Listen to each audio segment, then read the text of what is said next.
And the guest for today's show is Francesca Cerchia, SGS Head of Sustainability and Industry, which is absolutely not what you're doing. But I only practiced it like 5 times. You couldn't keep it. Sorry. That's all right. I'm going to go with that then. Or just say Global Head of Climate.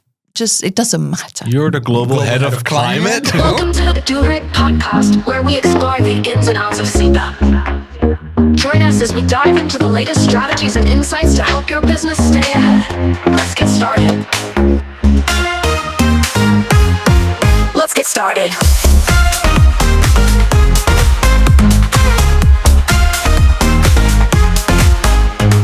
Carbon border, let's adjust. Welcome to the Dubrink podcast. My name is Jan-Joost and Brinker, Chief Technology Officer at Dubrink.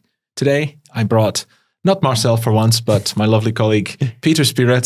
Peter, want to introduce yourself perhaps? My name is Peter and I'm Senior CBAM Specialist at Dubrink. And our guest of honor today is Francesca Cerchia, who will introduce herself as well.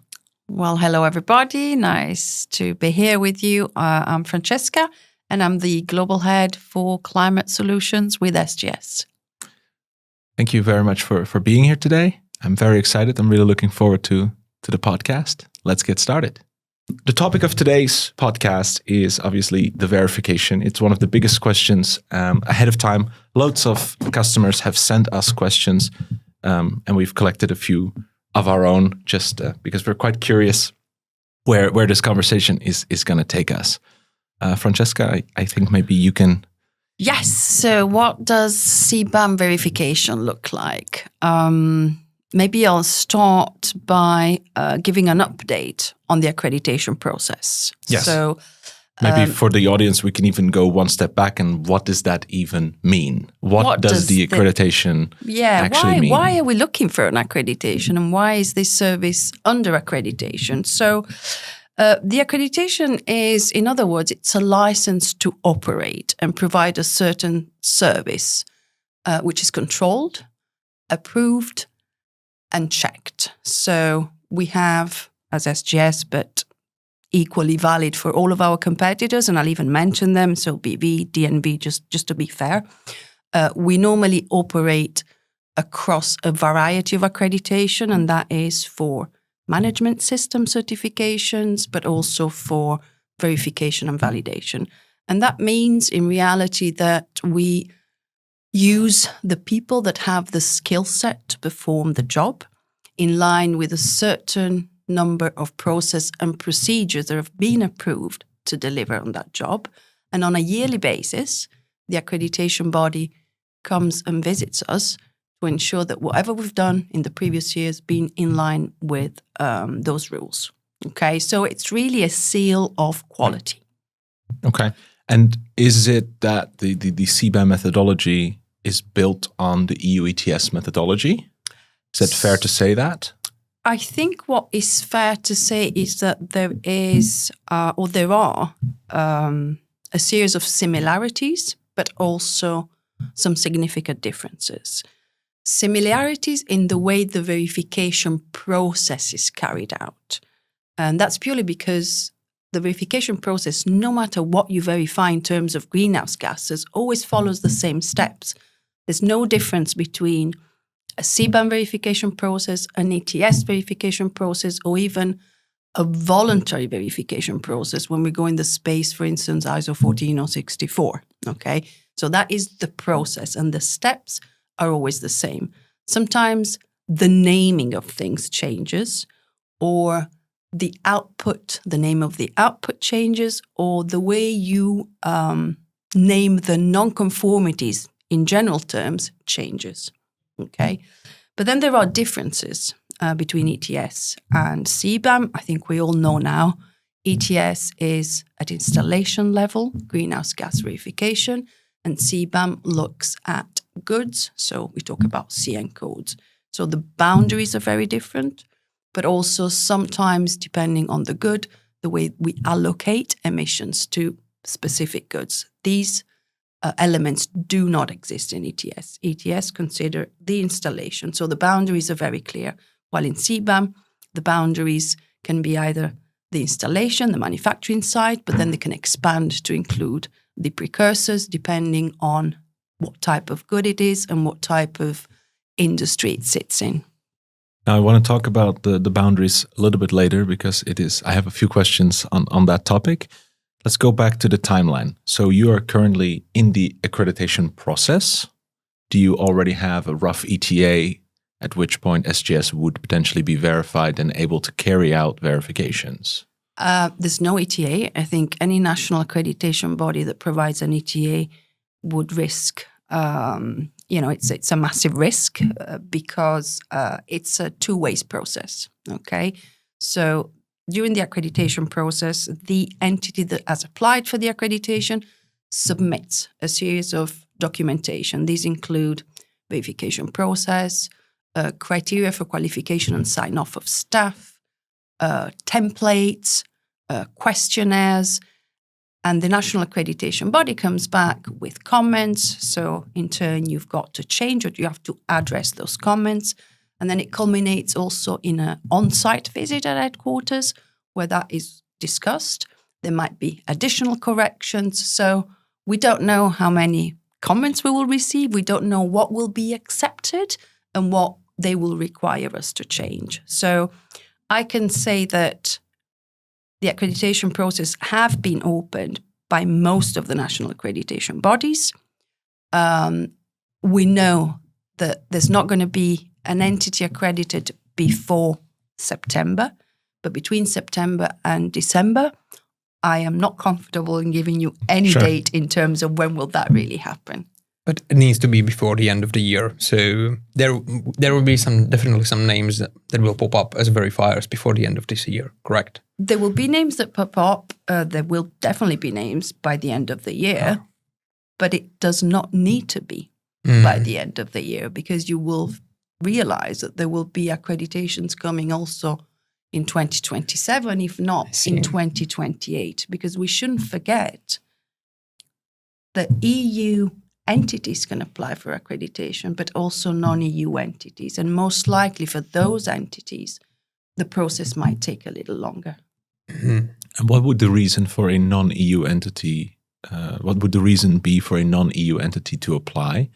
And why would the EU allow for such things, whereas you are kind of the police of the mechanism to an extent, or at least giving some of the credibility to the system? And now you are also moving some of that control outside of EU borders. Well, you're not really moving the control outside of the EU borders because the control is retained by the European national accreditation entities. So ENAC or COFRAC or Accredia or BELAC, they control that process in Europe. What is unusual is that a non-EU entity receives an accreditation. And for a European national accreditation body, it's a little bit of a novelty. So it creates, it comes with constraints as well in terms of how we're going to manage this accreditation that sits with a company, which is in relative terms quite far away from me. Harder to police, it's harder to control as well. They should control it the same way because, you would expect that the national accreditation body controls all accredited entities in the same way. But I know that this is still one of the contentious issues in terms of the most pragmatic way for national accreditation bodies to work around that issue. Now, if you obtain accreditation, from that moment forward, you can start verifying factories or installations, if we want to use the official terminology. What does that process look like, and how far back in terms of data will you then look? Okay, so I think that the implementing regulation is quite clear on that. We need 12-month data set. There are some exceptions. They could be seasonal manufacturing plants, or there could be a situation whereby operations have been interrupted for one reason or the other, and those are exceptions that can be taken into account. But all in all, we're looking at 2026 year data.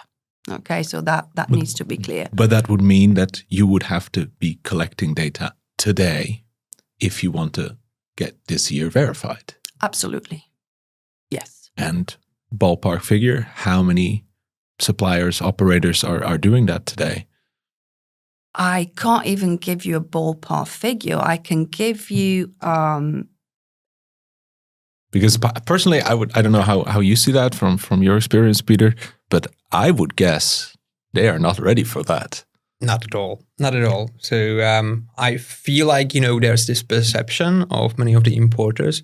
My supplier has been providing me with the communication template during the transitional period, and they're ready for definitive period. They will just get the verification stamp Exactly. and they'll be ready to go. Maybe if we would be able to shed a bit of a light on the fact how does the transitional and definitive period regime differ. Yes. So I didn't want to give a number out there. Sure. So No, that's fair. That's fine. What we know, because we obviously have been operating in the CBAM space now as of January 1st with pre-verifications, which just want to clarify what that means for SGS, because it might be that different companies understand pre-verification in a different way. So for us, pre-verification is nothing more than a dry run of the verification. So it includes all the elements that the 2027 verification will include, with one exception, the deliverable. We can obviously not give a verification opinion because we're not accredited. We could give a non-accredited verification opinion, but we've just preferred to give a pre-verification report just to keep things separate. And based on our experience is that, unfortunately, there's a vast majority of operators that are not ready. And they are not ready for, I think, more than one reason. First of all, the transitional period comes with a bit of a legacy, and that's a negative legacy. A lot of operators understood CBAM as a mechanism where we're just being requested to collect data and stick that data in an Excel or in a template.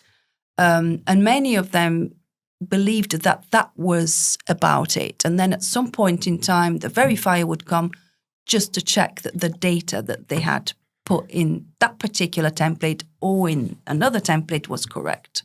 So that's the negative legacy of the transitional period. I know the transitional period in reality had another intention, okay? But this is the output. Trial and error, output. I suppose. Exactly. Yeah.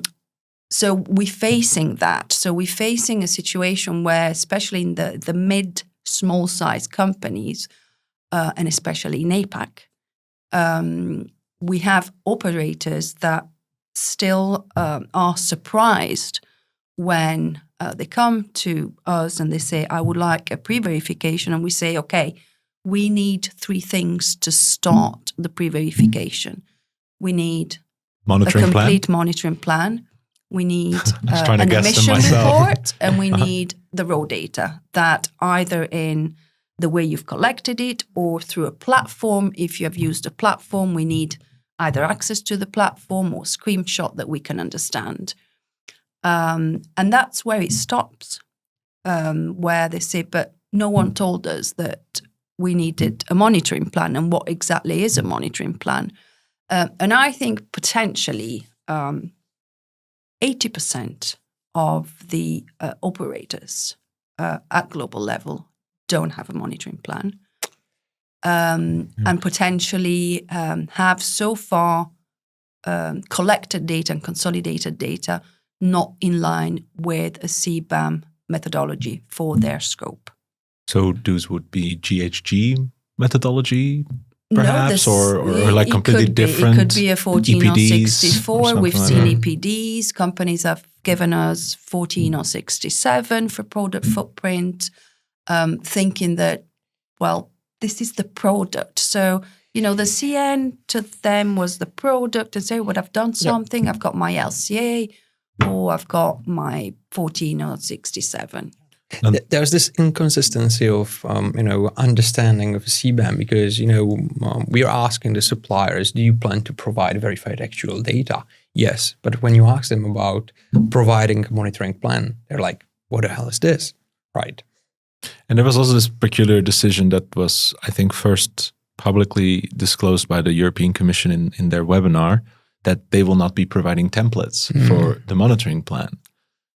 And that's a really good point, because SGS, together with our peers, we are part of an industry sector association. Just ask you to stay close to the mic, and please. we have been having conversations with the Commission, so with the taxud in charge of CBAM, throughout the last 3 years. They obviously seek our inputs because as a verification bodies, they're interested in that. And one of the recommendations is to come up with a template, because there's a risk in having companies using different templates that they're actually not equivalent.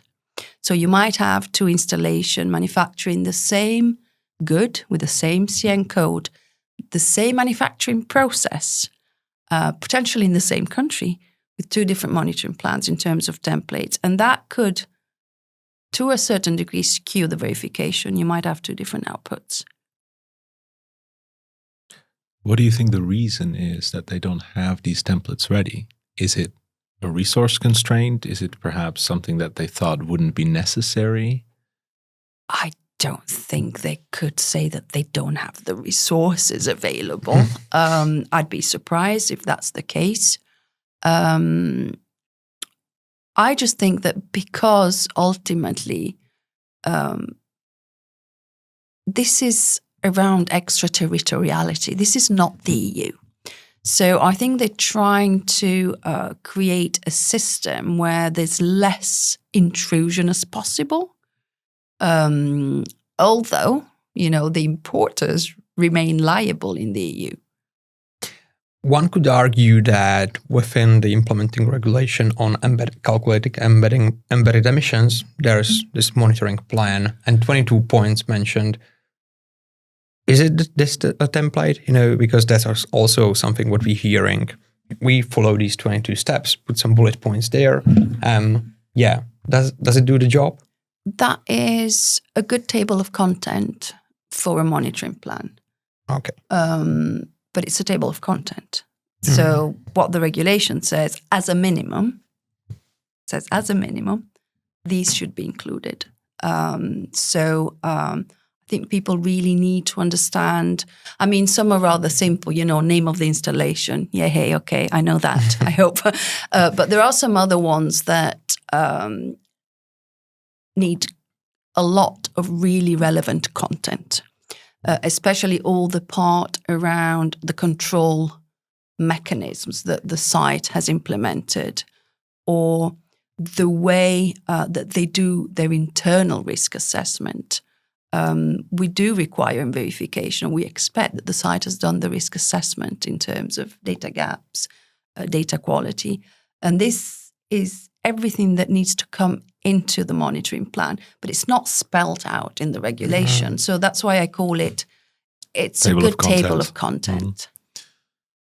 So we spoke about there's 3 things you ask for in a pre-verification. The first one, that's the monitoring let's plan. say not that common, as you say from experience.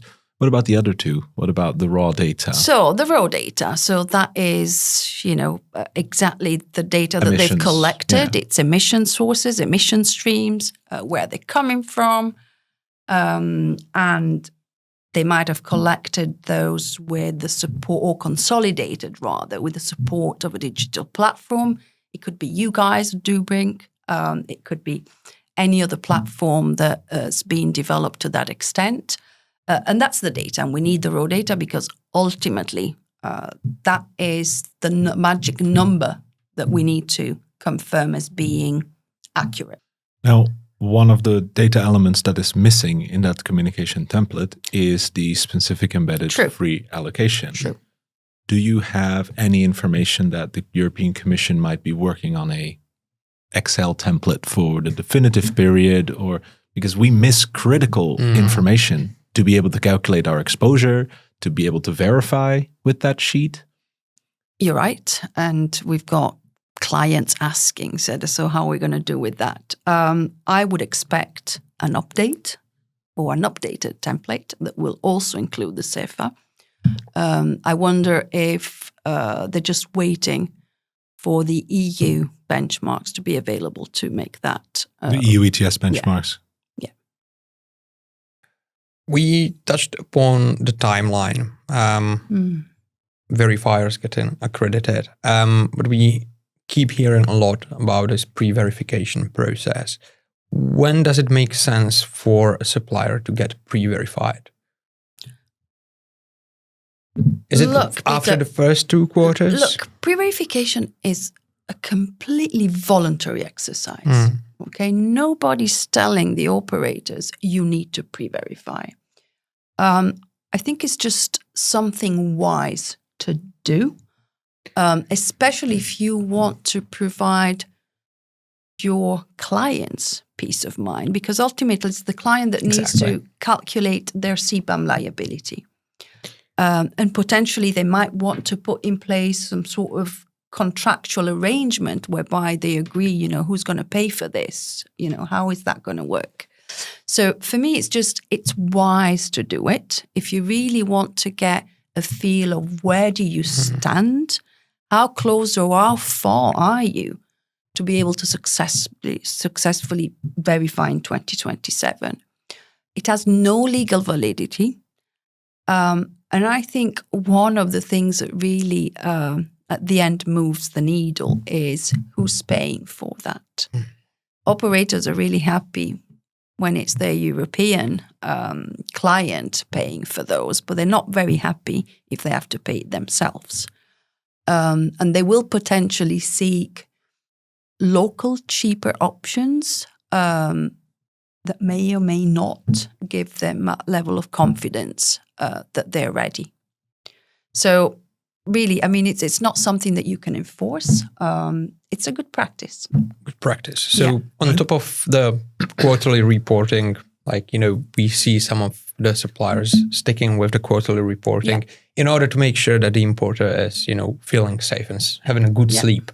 The pre-verification is some sort of a mitigation measure, one could argue. I would say so. Yeah, it's a mitigation measure. Yeah, how do you manage your risk somehow? I feel that just from the conversations with a lot of the operators that they think that the verification bit will also include an advisory component.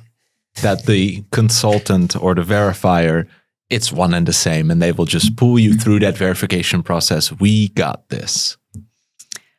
Okay, so they obviously didn't read. But that is a sentiment you share, I suppose, judging by your reaction. I've seen it, unfortunately, as well. So I think they share it because they've experienced it. So I think there's been a little bit of a mixed bag of services provided at local level. So some may call it pre-verification or even verification, and there's an element of consulting, or there's a pre-verification or verification where they've only looked at data verification without asking themselves, okay, where's this data coming from and how is it being collected? Or there's a combination of even more elements in there. So there could be a verification with a verification statement and an opinion with a big stamp of an important company on it. And that, yes, creates both in the operator and the importer an absolute certainty that everything is right.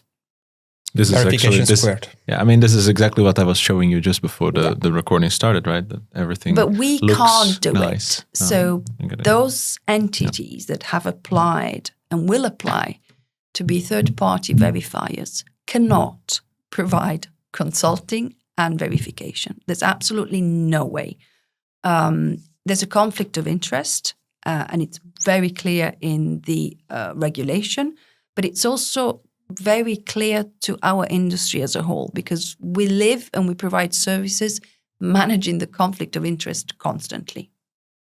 What kind of risk do verifiers face in terms of, having this conflict of interest, or Because we keep hearing a lot. Is it reputational, or is there you We can get actually suspended. you can lose your accreditation? We get suspended. Okay. It's as simple as that. It's a suspension of the accreditation, and you can imagine what comes with that. What have they done? They must have done something terrible. Everything we do relies on trust, quality, reliability. So if you're suspended, then you have to spend potentially hours and hours calling your client to explain them, look, this is nothing major. This is a minor thing. We're going to reinstate the accreditation, or there's something really serious around negligence, and then that really ruins a brand for a long period of time. Yeah. But that is the worst that can happen. You get suspended. And perhaps without disclosing too much of your business model, the verification that happens on site would be done by local teams in the region, or European ETS, former ETS verifiers would potentially fly out there with a translator. How do I have to imagine the practicality of it? We have a model. Okay, so we have an idea on how we would like this to be. Remember when I said we propose to the national accreditation bodies the way we would like to do the work, provided it's within the requirements of the regulation. So we will propose something, and I'll tell you what it is. But bear in mind, the national accreditation body might come back and say, you've got to change it. So the way our model ideally would work is that we and are you speaking specifically SGS? Or SGS. That is the group SGS. Of peers that are there SGS, in the because we might all submit different ways to qualify staff at different levels of qualification. So the way we would like to see it work is that our local SGS staff carries out the site visit in their local language, while European EU ETS lead auditors and technical reviewers for the sector and the scope maintain the role of lead assessors and technical reviewer. And this is at least initially. So I'm talking about first year, second year. And then there's always a progression. So the local assessor can progress to become lead assessor and then carry out more tasks as opposed to just the site visit and some data checks, okay? There's plenty of visits, I believe, or the flights that your team is going to face next year. Well, no, because they're not flying there. So we will hope in our model if it's that we allowed, don't need to do I see. shadows. And then I remember reading in the legislation that at least the first year, it is a physical on-site visit. Correct. But you have the option to say, well, this year or the subsequent year, we will waive that, or potentially we will do it virtually. Yeah, there's the risk assessment possibility. So you can do a risk assessment and decide that it's a low-risk installation. Now, whether you want to do that or not, it depends. It might be a viable solution for those installations that have very simple processes. In general terms, we don't like that option. This is one more thing that we told the Commission. You keep it or you move it. But if you keep it, you can't leave it as an option for us because we don't like gray areas. And it would be your responsibility Yes, in this case. Correct. And that's what we don't like. That's a gray area for us. You're asking me to do a risk assessment to determine whether I need to go on site or not. Yes. While doing having some discussion with some of the producers, they seem to be caught off guard when we ask them if they source the precursors from suppliers that are going to get verified. So is it the case that only the direct supplier of the importer based within the EU needs to be verified? Or do the suppliers of the producer of the final product need to be verified as well. Tier 2, Tier 3 suppliers from the importer perspective. Nobody needs to be verified, guys, to start with. Okay, that's a fair point. I get that. But let's say that I don't like the default values. That's fine. Yeah, let's say, So there's no obligation in doing Tier 1, Tier 2, Tier 3. Okay? It really depends on readiness and of each of the tiers. Yep. So obviously, if you are going through a third-party accredited verification because you've got real data, got your monitoring plan, everything in place, but you're sourcing raw materials from another installation, which is, the precursor, you either force the precursors to go through a third-party accredited verification and include those real values in yours, or you can still go through a third-party independent verification, but only for your portion, because the precursors will have to be included as default values. And I understand that for quite a few CN codes, it's quite painful because most of the emissions occur at precursors level, so raw materials level. So you inevitably carry a massive weight of some default values from some energy-intense processes. Are we then not going at this in the wrong sequence almost? Because shouldn't we start at the raw material and then move more and more downstream as we go, rather than potentially starting with a very downstream product and never having the ability to use actual I values? think that somehow, one way or the other, we will still be capturing the real data of those precursors. I'm thinking iron and steel and aluminium. Okay, that's where it's really heavy. Because the primary aluminium manufacturers are exporting into Europe. They will go through a third-party accredited verification. So I think we would still be capturing, I would say, at least 80% of those manufacturers of those precursors, because those are the big giants, in Korea, in China, and and there's not that many of them. There's not many of them. There's not many of them. I have concerns about traceability as well, because a lot of times we have importers that don't buy directly from the steel mill, that buy through a middleman, through a trader, through a distributor. How could these importers use actual values? Let's say that the mill itself is verified. Mm-hmm. That mill is not on the customs declaration. It's the exporter, which would be the distributor, whoever is facilitating that transaction. How would these importers be able to prove that it actually comes from that facility? Ask the customs. Yeah. There is no answer to that. Ask the customs. No, fair enough. No. I don't know. I stop at the mill. Sure. Yeah, that was my fear, that it would stop there. But you wouldn't be, and that's what some of the customers are asking us as well. Do you verify the distributor? No, the distributor has no. Okay, fair enough. But what if the distributor cuts the coil in half? Therefore. But once it's entered into. Oh, no, let's say that it is a non-EU distributor. They buy coils from China. In Turkey, they cut the coils in half and then send half coils to Europe. Completely out of control. You lose complete control out of of sight.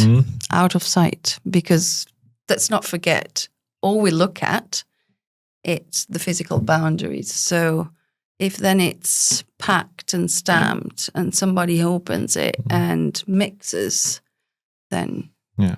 The first person, the mill would get verified, and then potentially the Turkish distributor or the processor or something like that. Anything is possible. Yeah. And that's also kind of the complexity of the subject, I suppose. I mean, I don't know if that's a complexity of the subject or is a complexity because we've got too many cheaters. I didn't mean it so much from a cheating point of view. I just know that many people buy from complex supply chains rather. Yeah. And that end-to-end traceability just kind of is an issue. You can't have it all, I think. Fair enough. I think we just need to stick to the principle that the member states and the commissions had on CBAM. Because if we start thinking about the little importer that imports through distributors that are importing a bunch of bolts and nuts, I'm forgetting what the CBAM really is for. And it's about, yes, managing leakage, but it's also to foster decarbonization. And that's why I think it's important that we look at the big producer, not the small nuts and bolt manufacturers, because in the big equation, I'm not saying that they're important, but it really doesn't matter almost. I don't want to sound cynical, but relatively speaking, that is not the focus small. of the CBAM. Yeah.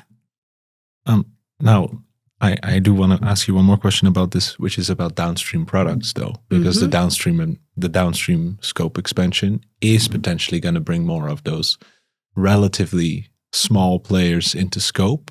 It's going to make their life quite difficult, potentially their imports quite expensive.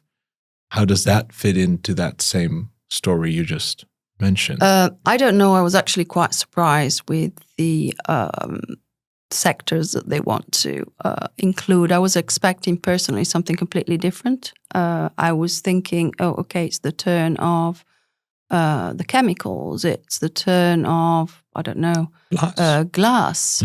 I was looking at some sort of really matching EU ETS, energy intensive industries. So I was shocked when I looked at industrial equipment and bits and pieces there. And yes, you're right. It's touching some manufacturers of different heat pumps or furniture. that really, I actually don't know why that's the case. We're not talking about the most energy intensive industries. So on that one, I just need to say that I think they got it completely wrong. And I was puzzled when it came out, and I'm still puzzled today, and I just don't understand where it's coming from. Fair enough. The next thing that I'm because you won't be able to benchmark it. Of course, there is absolutely no Yes, comparison. There's no EU ETS that covers those. For downstream, that's a very good argument as well. I'm very curious what happens if the verification itself fails. So we have spoken about the necessity, the data you need, that maybe that data is not always there. We talked about the process, but what about the worst case scenario? What if I don't get verified? Do I get to try again? Am I blacklisted forever? Okay, so the verification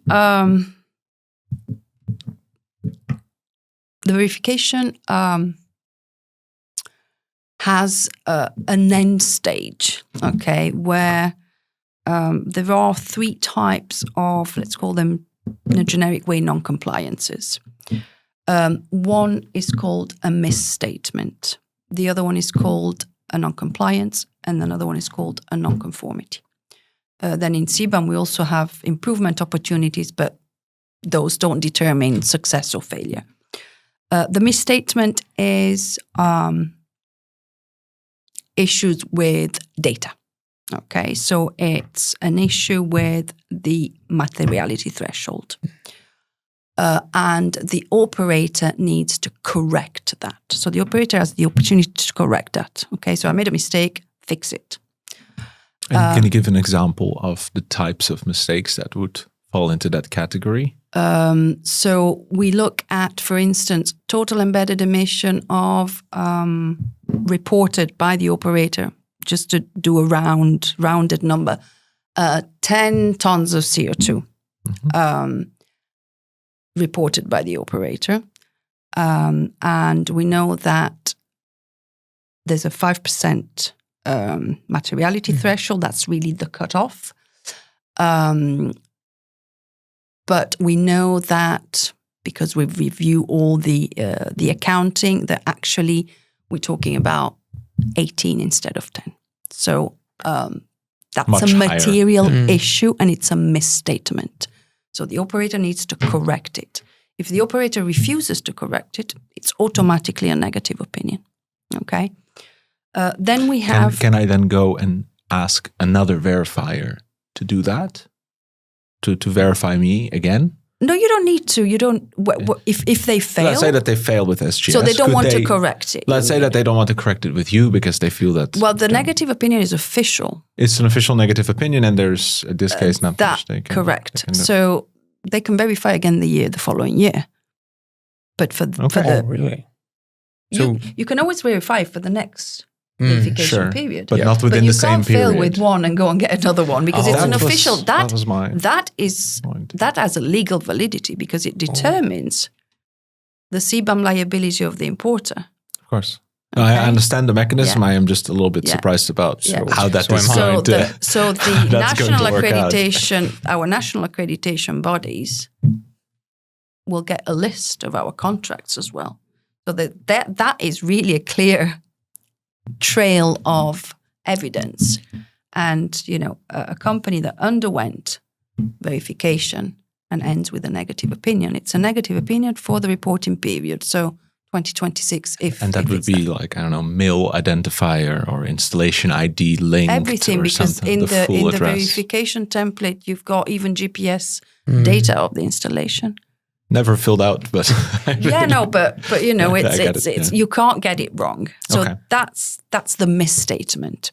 But again, the operator, the moment we raise it, the operator can correct it before we close it. The other one is the non-compliance. That means there's something there that there's a violation of the regulation. Okay? And that as well can lead to a negative opinion. If I don't set my system boundaries correctly, would that fall under this category? That would fall under the categories of non-compliance. Okay? That can be corrected as well. So they have a time. And then we have the non-conformity. And the non-conformity is one of those things, going back to the monitoring plan, is you have operated your system not in compliance with what you said in the monitoring plan. Okay? That per se... So you describe a procedure which you do then do not follow. Correct. That per se does not generate a negative opinion. Okay? You can actually have a positive opinion with that, and you put a note for the following year that was one of the issues. So you don't expect it in the following year.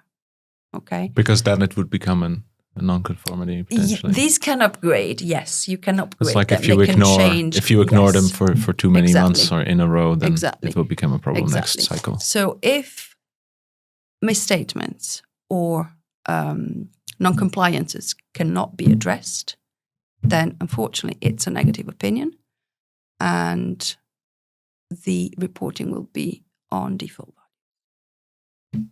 Okay. The frequency. So this is a once in a year exercise for Supplier. How many years can one verifier stick or one supplier stick with a given verifier? With the same verifier. There's no rule. No rule. Okay. Is it for ETS? Is there a rule for ETS? There's no rule. There's good practice, though.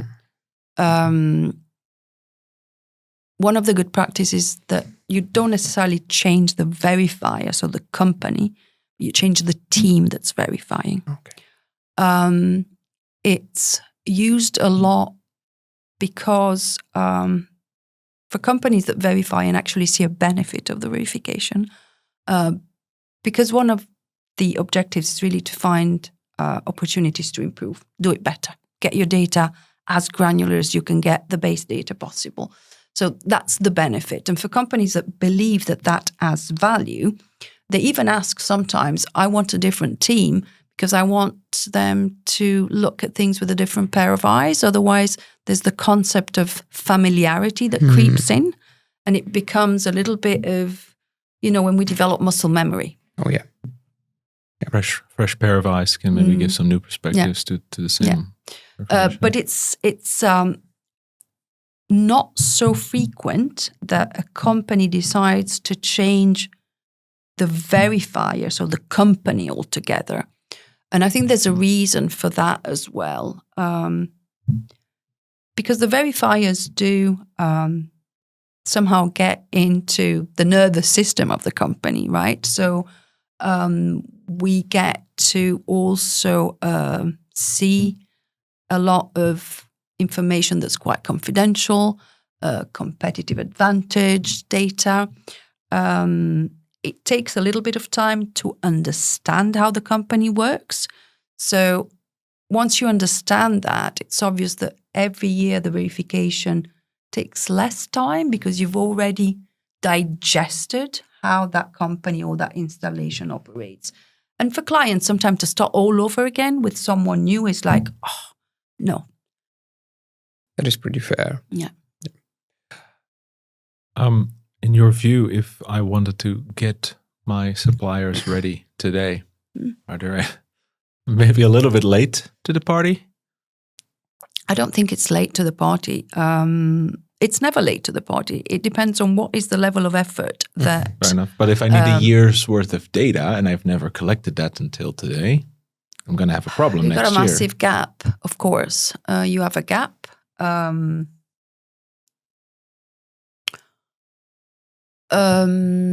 You can still make up that data, I'm sure, for a good portion, because it's not that you don't have... It's sitting there somewhere. You just need to figure out the best way to retrieve it. And for those parts where you have data gaps, because everybody's got data gaps, you've got plausible reasons for that.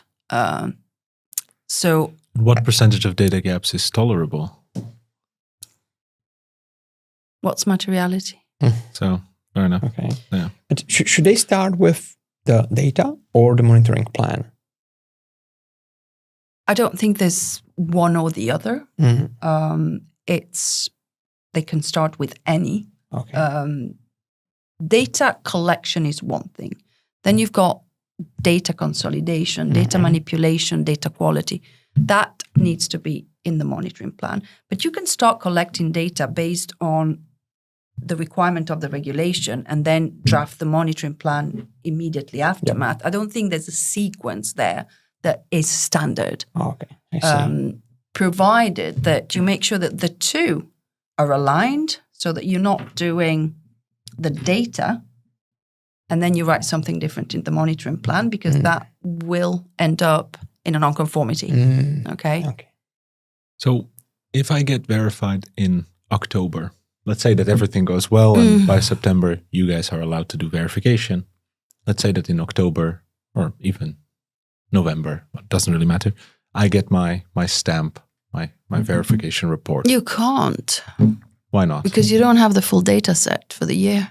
Okay, so it must, but I could not started monitoring from October 2025 to October 2026. Because the regulation enters into force on the 1st of January 26. So I have to have started collecting data January 1st? Yes. Till the 31st of December. That means that the first time I can really get verified for 2026 is January 2027. Yes and no. Okay. Because we can start the verification on the system compliance. That's part of the verification. So what we call, for instance, risk analysis. We can look at the data set that you have. We can do the site visit. And then once you wrap up the year and you complete the data set, we can finalize it just with the missing part. So it can start, but it can't be completed up until I've got the full year data set. Now my question is about the following. That means, let's say that I have everything ready by January next year, January 2027. I will then be verified for the production year 2026. Yes. What if I get verified in November or 2027? I would still only be verified for production year 2026. November 27, the deadline has passed. So till what point in the year 2027 can I still verify production year 2026? the deadline to report is the 30th of September. But those are two separate things, right? That's because far too late. I could import in 2030 material produced in 2026. Oh yeah, but for the first year it doesn't work like that because you don't have any historical. Okay. Okay. And then in the following years, you actually have to prove and you have to convince me that you've actually imported something that was manufactured in a year that was different from the reporting year. So for the first year, it is assumed that the good produced in a given year, It's 2026. year of import equals year of production. Because you can't do otherwise. Okay. There's no historical. And then for 2027 onwards, it is year of import minus 1. If you can prove it. If you can prove Yeah. it. Oh. Otherwise, it is year of import equals year of production. Always. But that would practically mean that there is no 100% certainty if the actual values I have from the previous year would still apply for the next year, and because the verification won't happen till, in this case, January 2028. Correct. That makes life quite complex. Yeah. Let's see them. Welcome.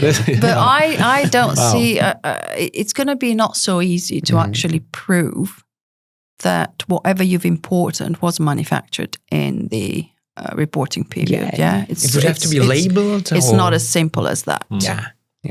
And whose responsibility is that? Is that the importer's responsibility or the operator? Needs to prove it to me because that's part of my verification. Okay. What about scenarios where there are two, I guess it's resource shuffling, where I know what you're going to ask me. Let's see. Go into this rabbit hole. Let's see. Let's see. I apologize, I think I know. Part of my job is to find out where these rabbit holes exist, I suppose.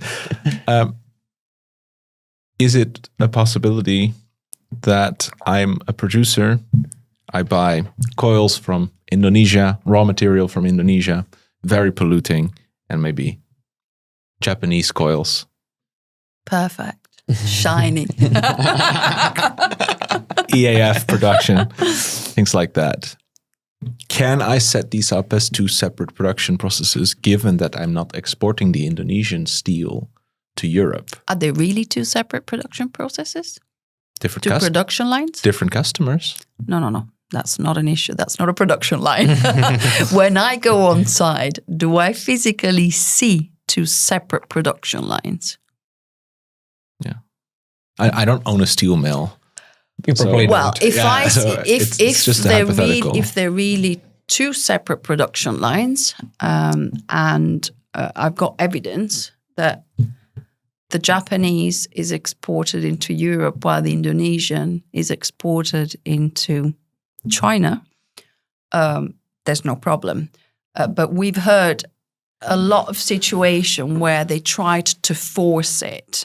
Also with, for instance, I have 30% of my, or 50%, or 40%, or 60% of my energy comes from my solar. Can I say that, and I manufacture more than one good.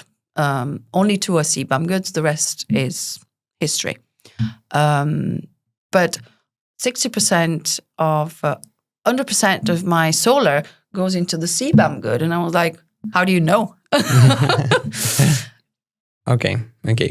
Yeah, but this is one of the opinions that we keep hearing a lot in the market.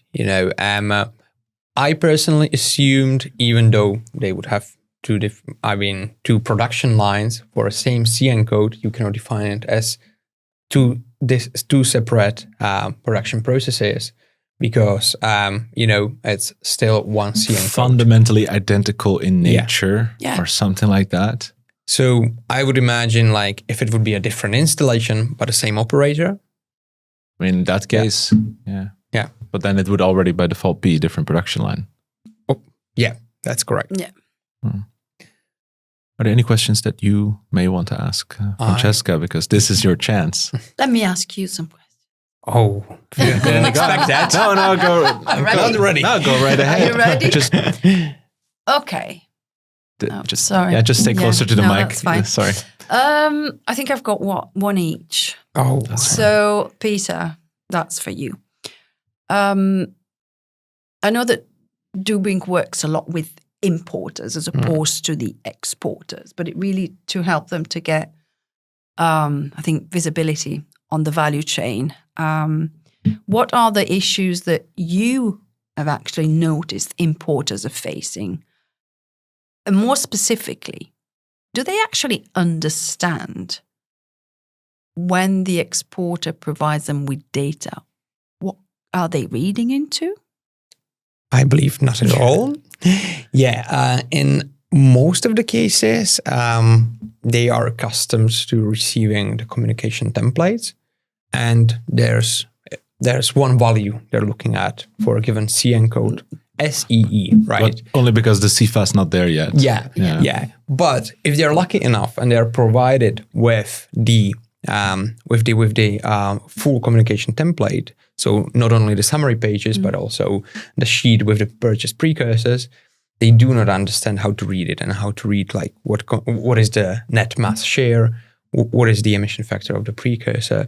So I believe importers do not understand what kind of data they're receiving, but I do not necessarily think they should. Only thing they honestly care about is the financial impact. And they assume that, is the verificator who is going to make sure that I'm on the safe side. Maybe you're going to prove me wrong, but I know that it is the importer's responsibility to provide accurate data. But I think that the problem is even more complex. I think I've got another question based on your answer. Or you said all their interest is in the SE and in the future in the SAFER, and you said they don't really need to understand all the rest. And I'm thinking, okay, so that puts them in a very uncomfortable position because they're not even able to spot or flag some flagrant absurdity in the number. So that means that they're taking anything at face value, whatever is in front of them. That is indeed the case, I believe. We received PDF documents from suppliers. This is my CBAM certificate. What is that? What is a CBAM certificate? Well, then I have to go back to them and I have to tell you, I'm sorry, a CBAM certificate is a payment mechanism used on the importer side. They've already bought them? They're not for sale yet. They just think that's how you prove compliance, because maybe some of the other legislations speak about certifications and things like that. And they think that the CBAM certificate is the thing you hand over to your importer. Okay. And that was the point I was trying to make earlier. I think the problem is that a lot of companies that, at least from our customers, they don't see themselves as importers. I think I told you that in our call before this, that I'm selling fasteners. I make chairs. I produce, garden sheds. That's what I do. My business is not importing. My business is producing goods. That is a very good point. Yeah. And the importing part, it's happy coincidence or something like that. But I just happen to be put in that position. Yeah. And now I have all these other obligations that come along with it. And the same goes for other compliance. Yeah. CUDR, it will be the same. Yeah, I just want to build something with wood. Adds one extra layer of complexity they were not expecting and accounting for. And you as a person from the industry, you were very much equipped to answer like how complex, all of these sustainability policies are and how difficult is it for a regular person who's importing it or selling in the market to understand, right? So they're in a very difficult spot. Yeah, this is a language that importers, or at least the ones in charge of importing goods at the importer side, I've actually never heard before. Yeah, definitely. So we talking you more than us, procurement, and you start talking about import taxes on carbon, they go, what are you talking about? I mean, it takes years of someone to actually understand what this is all about. So we can't expect magic. And I think from the exporter side, they just don't understand fully what is a compliance regime in Europe on greenhouse gases. And They're that's very far removed from ETS. That's why they think it's a voluntary 14 or 64, or it's, it's a light touch of something else.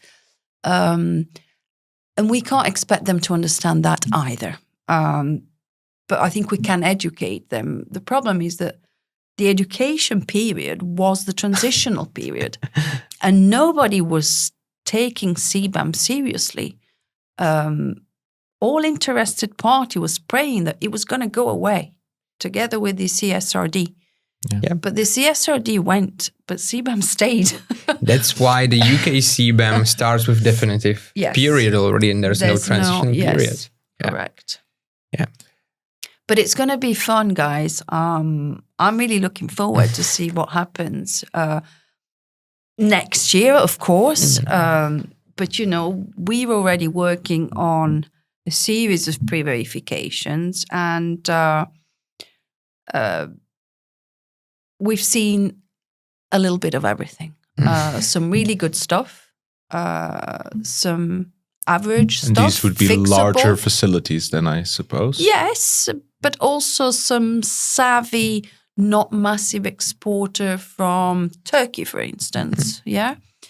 So we've seen some average things, and we've seen some mediocre things, but promising, meaning that they had the architecture, but they're so far off for having developed sufficiently that they have a high number of, we call them, they're more non-compliances, okay?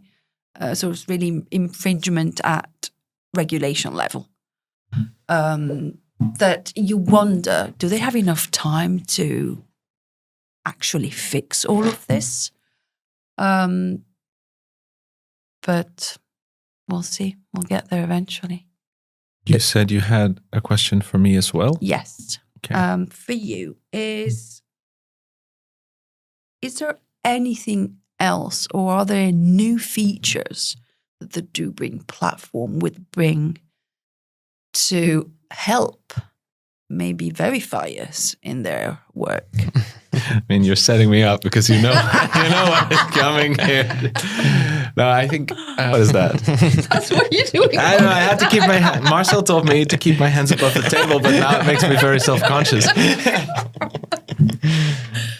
Yes, we have collaborated with the lovely folks of SGS on an MRV solution in our platform to really give, first of all, operators the ability to put together monitoring plans, track their emission sources. Essentially, really, the three critical data points that we touched upon, so that you can get yourself verification ready as soon as possible. And that verification readiness is obviously going to help the verifier because they just come in, they log in, they see everything in the right place, structured. And that is, of course, really something that helps verifiers a lot.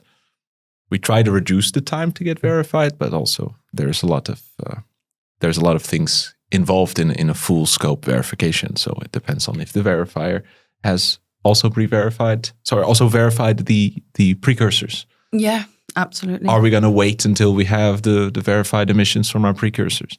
These are the types of things that may delay some of the verification bits, but we're doing our fair share in that regard.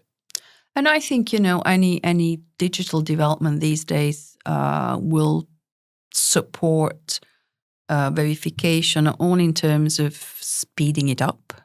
So that means potentially a little bit less time allocated to the job, which is good because verifications are expensive. And the other one, it's because I think it really helps with transparency and traceability to have digital platforms, especially if you are able to follow all the verification process flow. And it's in general appreciated by national accreditation bodies when they come and audit you, because you can actually show them everything you've done in a clear digital way with very little margins of errors, as opposed to... As the standardization that should have been It there. is, indeed. We're just too far from being standardized in what we do still. Yeah. At least Peter, you were aware of this because you're the one who showed it to me, but I was very shocked to see that the EU ETS verification is done with Excel.